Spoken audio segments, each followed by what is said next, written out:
Place à l'actualité, soyez les bienvenus dans votre édition d'ici 19h20. Au programme ce soir, ce témoignage fort d'une famille franco-libanaise qui a suspicion de maltraitance dans 2 microcrèches de Villéoneux dans la Marne. Puis le Krebs de Reims fête ses athlètes, le centre de...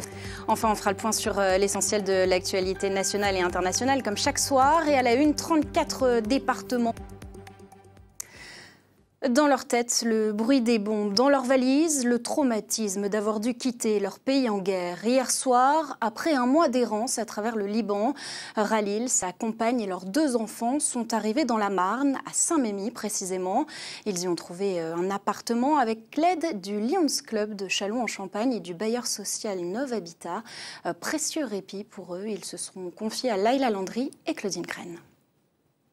International à la une, ces nouvelles intempéries qui balaient violemment la France. 6 départements sont en vigilance rouge où l'autoroute est coupée. Sur place, on retrouve Mathias Arez.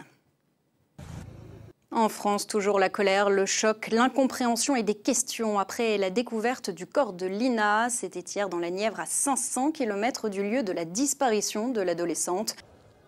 Un retour en France avec ce coup de théâtre sur fond de grève des salariés de Sanofi. Le fonds français PAI a renchéri pour racheter la fille.